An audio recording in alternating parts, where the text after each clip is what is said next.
Hello, welcome. How are you? Today, I want to talk about the 5 mistakes to avoid when you're working from home. So, drop me a comment below if you are working from home or you're going to start working from home. So, if you are new to me, my name is Misty Shaheen, and I am most known to help women regain their energy and feel sexy confident in their body.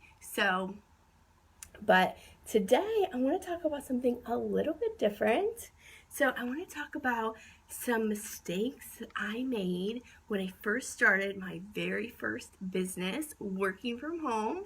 So, you may or you may not realize my first business, I was a new mom and a 2-year-old. And prior to that, I had worked in corporate. I went to school for accounting, and I worked in accounts payable, accounts receivable, some payroll. I was used to working in a cubicle, and I remember when my son was 2 years old, or maybe he was almost 2 years old. No, he was almost 3. He was almost 3 years old, and I left for work at 7 o'clock in the morning to him crying his eyes out, and I cried my eyes out the whole way to work. And I knew there had to be a way for me to be able to work from home and spend more time with him, because working Monday through Friday from a cubicle, I didn't even have a window, and I had a 30-minute commute. I was away from him so much, and my drive home, sometimes it would take me an hour to get home, and I barely had enough time to pick him up from the sitter, make dinner, and then it was time to put him to bed. And I was like, sucks. I never have time for him. I never have time to play, and I wanted something different. So let me comment if that's you, if you are wanting something different, or maybe you recently started working from home. And I want to talk about my very first business. So I was an in-home daycare provider. So a friend of a friend had needed a babysitter, and since I was home with my son, she asked me if I was willing to watch hers. And I said, okay, sure. So my mom, previously, years prior, had run a very successful in-home daycare business out of her home, and she did this when my youngest sister was a baby. And so I thought, well, if she could do it, I could do it, right? So how many of you been there? You see other people being successful, and sometimes you try and model them. So I want to talk about the 5 mistakes that I made and 5 mistakes you can avoid when you are working from home. So number 1 mistake I made was I was not following my passions. I was not incorporating my passions into my daycare. I did a little bit where I was a very natural mom. I cloth diapered, I breastfed, so I incorporated that into my daycare. However, I wasn't truly passionate about children. I wasn't truly passionate about, getting on the floor and playing, and I wasn't truly passionate about that, and that was my first mistake, because I ended up burning out from that, because it was a job to me. It was just like I was just putting food on the table. So give me a comment below. Drop me a 1 below if you have done this, where you are working because it pays the bills, but not necessarily because you love it. So my second mistake was, drop me a 2 below if you struggle with knowing what you're good at. Drop me a 2 below. I struggled knowing what I was good at.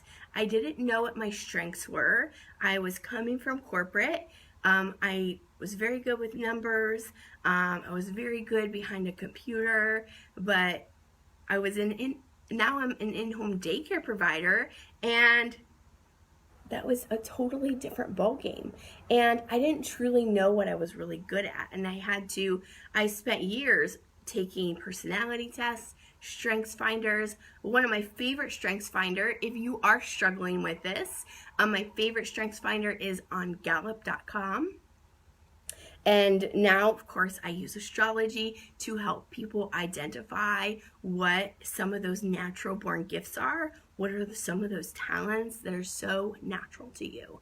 So Gallup.com, they do have a strengths finder. It's $25, and they will identify your top 5 strengths. So, funny thing is, when I did this, my number 1 strength was strategy.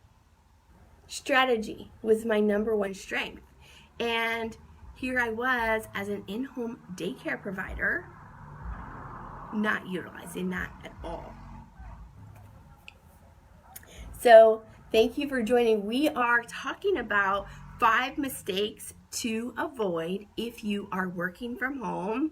And we talked about, not following your passions, and 2, not knowing what you're good at. And that is the secret to monetizing and making money, doing something that just comes so natural to you. You're gonna love it, and that it can be your super sauce. So number 3 mistake I made was not knowing how to charge and not knowing what to charge, and I just charged what the market was charging. Even though I was providing a more premium service where I branded myself as a natural-based daycare where we were open to cloth diapers, we were open to breastfeeding, we were feeding the kids homemade meals, nothing out of a package, nothing out of a box.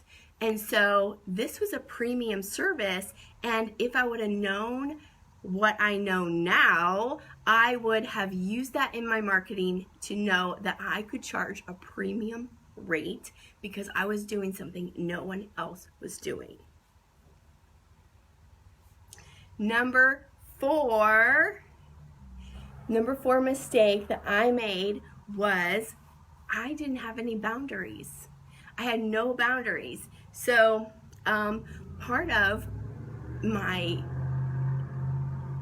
I ended up going through adrenal fatigue because I was taking on anyone who needed me. I was working any hours they needed me. I was working from sun up to sundown, Monday through Friday, and I even worked weekends and holidays as well. I had a kid that came every year for Easter. His mom he lived with his grandma, and she worked in a nursing home, and she needed a sitter, and so I worked that. So that was a huge mistake of mine, is not having boundaries. I had no set hours.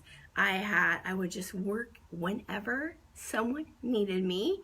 And as a business owner, it's important for you to be clear on what do you want? What kind of services do you want to provide? What kind of hours do you want to have? What kind of hours do you want to work? It's so important to have this in place before you open your doors, because if you have those boundaries, you're like, okay, these are my hours. These are the things I can do for you. These are the things I'm really good at. And you're able to kind of say no to people who are not aligned with that. So my number 5 mistake I made was I had no self-care plan because I was working around the clock. I took no days off. I had children of my own, and it was hard for me to get away. I wasn't working out. I was eating whatever the kids were eating, whatever I was feeding them, I was feeding myself. I had no self-care plan. I had no way of I wasn't truly taking care of myself, and I ended up in burnout. I ended up exhausted. I ended up needing a nap before the kids did. I was gaining weight, and I got to a point where I wanted to lose weight and I couldn't. So these are all signs of adrenal fatigue, and adrenal fatigue is caused by chronic stress. So I did also have a special needs child, and that's part of why I came home from the corporate world. I wanted to spend more time with him. I knew he needed more time with me, and so I had a special needs child, and that alone is stressful. And if you are in chronic stress all the time, this is a danger zone. You're setting yourself up for disaster. You need to have some kind of self-care plan. So I do have a free resource for you. I created the 4 types of self-care that you should be incorporating into your plan, whether that be a daily plan, a weekly plan. Some things need to be more frequent than others. 4 areas that you should be incorporating. And you can get that on my website, mistyshaheen.com/self-care.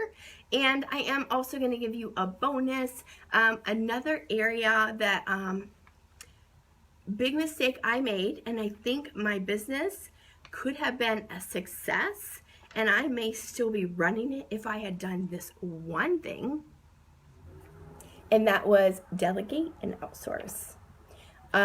Because I was so burnt out, I was doing things I didn't love. I had no boundaries. I was working all the time, and no time for myself is the reason why I ended up in burnout.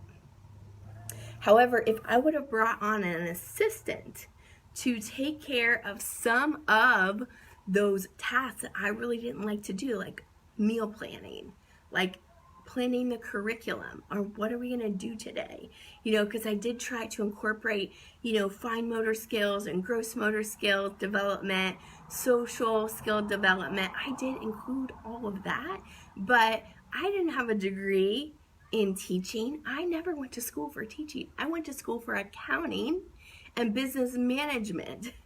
So I think if I would have brought on an assistant to be more in the classroom, and I could have handled more of the CEO roles, the marketing, the website, the social media, all the stuff I was really good at, because I got all of my clients from social media.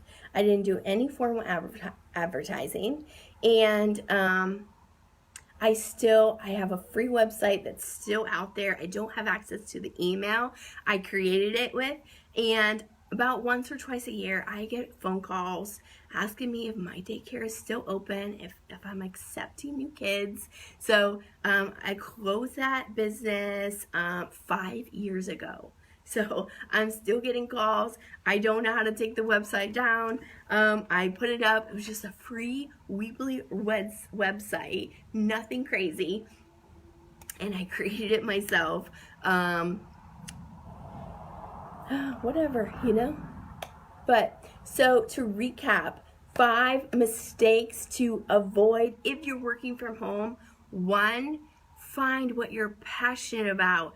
Do something you love. Incorporate your hobbies into whatever you're doing. I think if I would have incorporated more of the things I love to do into my daycare, maybe like playing outside because I love the sun, incorporating more like summer activities, water play, or just doing more of the things that I love to do. If I would have incorporated that into the daycare plan, either the branding or the marketing plan, I think I would have had more fun with it.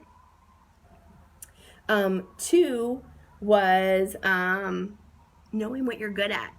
Knowing what I know now. I know I'm really good on the marketing side. I'm really good on camera. I'm really good at promoting social media, making sales, enrolling those people, because almost everyone who came to me and wanted in my daycare, it was always a done deal. The only people who said no were I was too expensive.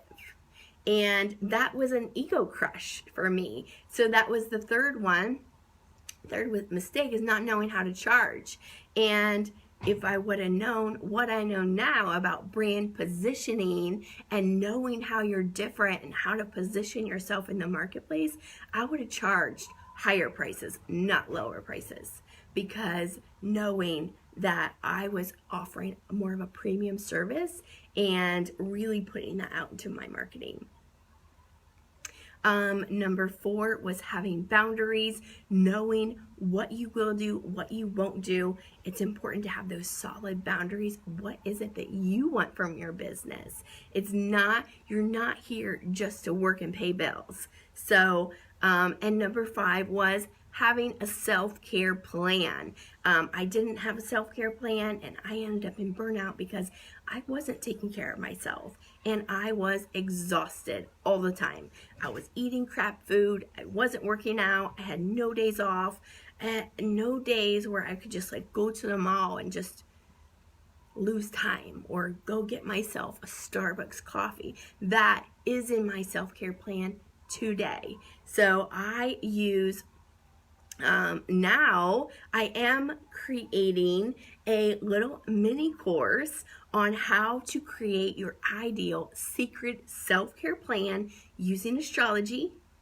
And I am only taking a few people through this unique experience, the first round. So if that's something that sounds useful to you, if you want a customized self-care plan based on your passions, your hobbies, your inner child, your emotions. We are going to take all that into play, the things that you value, how you love, the things you love. We are going to incorporate all of that into your self-care plan. And I do have a few spots, a very special offer for a few people that want to go through this one-on-one with me. So you can give me feedback and let me know if this is something, you can give me feedback on, I need more of this, or I need more of that, or I don't need that at all. So that is a bonus that you could get right now. So drop me a comment below if you want the customized secret self-care plan, and I will shoot you a message.